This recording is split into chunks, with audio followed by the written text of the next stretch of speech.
আসসালামু আলাইকুম রহমতুল্লাহ বারকাতুহু। দৈনিক সবুজ বাংলার চিরসবুজ ইসলামের ধারাবাহিক আলোচনার মধ্যে আপনার সকলকে জানাচ্ছি শুভেচ্ছা এবং অভিনন্দন। আমি মোহাম্মদ জাকারিয়া ইসলাম। আজকের আলোচনার বিষয় হচ্ছে যে সময় সম্পর্কে। দুনিয়ার মধ্যে এই একটাই জিনিস যেটা কোনো সময় কারোর জন্য থেমে থাকে না। আল্লাহ তাআলা পবিত্র কোরআনের মধ্যে সূরা আসরকে নাজিল করেছেন, যে আসরটা সম্পূর্ণ ব্যাখ্যাই হচ্ছে সময় দ্বারা।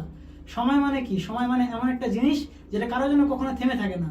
এই সময়ের জন্য আল্লাহ তাআলা সূরা আসরকে নাজিল করেছেন এবং বলেছেন যে ওয়াল আসর ইন্নাল ইনসানা লাফি খুসর ইল্লাল্লাযিনা আমানু ওয়া আমিলুস সলিহাতি ওয়া তাওয়াসাউ বিল হাক্কি ওয়া তাওয়াসাউ বিস সবর। অর্থ, সময়ের কসম, সমস্ত মুসলমান, সমস্ত ব্যক্তি, সমস্ত মানুষই ক্ষতিগ্রস্তের মধ্যে রয়েছে, কিন্তু তারা ব্যতীত যারা ঈমান এনেছে এবং সৎকর্মশীল হয়েছে, তারা ধৈর্য ধরেছে এবং সবরের উপর এরকম অটল রয়েছে যে তারা এরকম ভাবে সময়ের উপর এরকম ভাবে তারা ঠিকমতো যাতে ব্যবহার করতে পারতেছে। অবশ্যই সময় অত্যন্ত গুরুত্বপূর্ণ একটা বিষয়। মানব জীবনে কখনো সময় থেমে থাকে না। আপনি যদি আজকে মারাও যান, আপনার জন্য দুনিয়া থেমে থাকবে না, আপনার জন্য দুনিয়া চলতেই থাকবে। তাই এরকমভাবে ইংলিশে বলা হয় যে time and tide wait for none. সময় এবং স্রোত কারোর জন্য অপেক্ষা করে না। আপনি প্রবাহমান নদী দেখেন অথবা কোনো ঘড়ি দেখেন, দুটোটাই কিন্তু চলতেছে, কেউ কারোর জন্য অপেক্ষা করে না। তাই আজ যদি আপনি কোনো দুর্ঘটনায় এরকমভাবে যদি আপতিত হয়ে যান, যদি কোনো দুর্ঘটনার কারণে আপনার মৃত্যু হয়ে যায়, আপনার পরিবারের পরিজন একদিন, 2 দিন বা 3 দিন সময় থাকার পরে তারপরে তারা ভুলে যাবে, আর দুনিয়া তো দুনিয়ার মধ্যে চলতেই থাকবে। এই সময়ের গুরুত্ব এবং ফজিলত অত্যন্ত বেশি।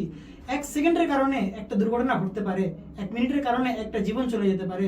আর এরকম ভাবে যদি সময় আমরা অপচয় করি, এই সময়টা সম্পর্কে আল্লাহ তাআলা আমাদেরকে কিয়ামতের হাশরের ময়দানে জিজ্ঞাসা করা হবে। বলেছে যে 4টা প্রশ্ন করা হবে। 4টা প্রশ্নের মধ্যে একটা প্রশ্ন হচ্ছে যে তুমি তোমার যৌবন কাল বা তুমি তোমার এরকম ভাবে জীবন কালকে সময় কিভাবে তুমি ব্যয় করেছো।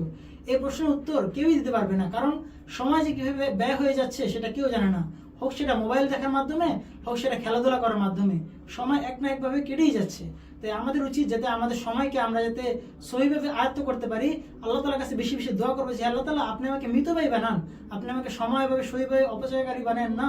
যে অপচয়কারী বানালে আপনি রাজি, যে অপচয়কারী বানালে আপনি নারাজ হন, সেরকমভাবে অপচয়কারী আমাকে বানিয়েন না।